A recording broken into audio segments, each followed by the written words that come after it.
안녕하세요. 몽타쿠입니다. 지난번에 우리 피드백에 대한 이야기를 한번 나눠드렸죠. 피드백을 하는 데 있어서 다들 실수하는 부분이 있기 때문에 오늘은 좀 학부모님께 이야기를 드리고 싶어서 이게 카메라를 켜게 됐습니다. 피드백은 당연히 좋은 거예요. 저도 분명히 하라 그랬고 피드백이 왜 필요한지까지도 제가 구구절 설명을 드렸을 겁니다. 이 피드백을 잘못하게 되면은 학부모님이 이제 아이들을 괴롭히는 역할이 될 수도 있다. 학대를 하는 게 아닌가 싶은 실수를 하실 때도 있어서 한번 이야기를 해보려고 해요. 당연히 그런 분들이 많이 계시진 않겠지만은 학부모님이 공부에 대한 약간 아쉬움, 그러니까 공부를 못했기 때문에 사회에 있어서 내가 좀 받은 불평등함이 있다, 좀 차별 같은 게 있다, 이 생각이 있기 때문에 아이들에게 투영해가지고 너는 공부를 잘해야 돼. 왜 너는 엄마의 마음을 몰라주고 공부를 안 하고 있니? 아이들을 몰아가는 학부모님들이 계시긴 합니다. 참 아이들한테 못할 짓이에요. 아이들한테 해서는 안 될 짓이기도 하고요. 물론 겉으로 봤을 때 되게 좋습니다. 내가 내 자녀를 위해서 이렇게 말을 해주는데 이게 왜 나쁜 거냐라고 하실 수가 있는데 아이들도 꿈이 있고 그리고 잘하는 게 있고 그리고 이제는 인정해야 되잖아요. 공부도 어느 정도 재능이 필요하다는 것을 아셔야 되기 때문에 이 아이가 얼마나 할 수 있고 이 아이의 꿈을 위해서 어디까지는 공부를 해야 된다라는 이런 그 범위를 정해놓고 이제 우리가 얘기를 해야 되는데 그게 아니라 너는 무조건 의대에 가야 돼. 너는 무조건 주말에도 공부해야 돼. 이렇게 좀 아이들을 몰아가시는 경우가 있습니다. 그래.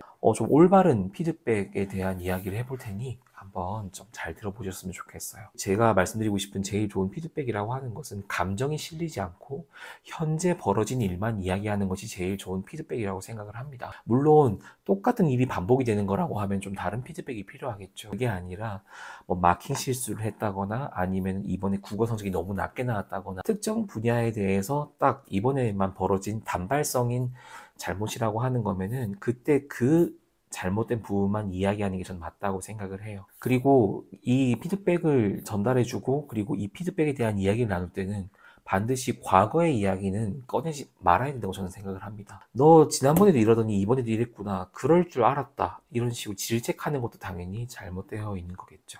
이 피드백을 하는 이유가 제가 뭐라고 했습니까? 당연히 더 나은 미래와 더 나은 내일을 위해서 우리가 고칠 건 고치자라고 하는 목적이라고 했잖아요. 이게 감정 싸움만 될 수 있기 때문에 학부모님들께서 이걸 정말 조절을 잘 해주셔야 됩니다. 학생들한테 얘기해주고 싶은 내용은 학생들은 스스로를 피드백을 할 때 너무 과하게 감정에 충실해가지고 너무 지금 나에게 너무 취해 있어서 나는 너무 무능력하고 나는 안 되는 애야 이러면서 본인을 굉장히 두드려 팬다라는 느낌이 드는 피드백을 할 때가 있습니다. 그럴 필요는 없다라는 거예요. 잘못된 거는 분명히 잡고 넘어가야 되고 스스로 계속 점검을 해야 되는데 너무 가볍게 넘어가면 그것도 잘못된 거겠죠. 참 이게 너무 어렵게 이야기를 해서 죄송합니다. 아무튼 이 피드백에 있어서 이걸 잘못 알아들어서 아이들을 너무 정서적으로 학대를 하실 수가 있다라는 부분을 이야기를 해드리고 싶었어요.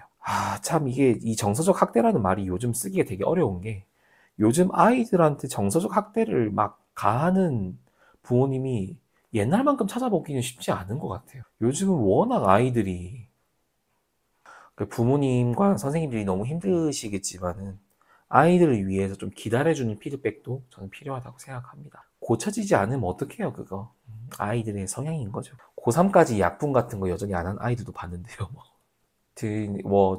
이 타코레트를 시청하시는 분들은 아마 덜 그러겠지만 너무 아이들한테 가혹한 피드백은 하지 말아달라고 오늘 한번 이야기를 나눠보고 싶었습니다.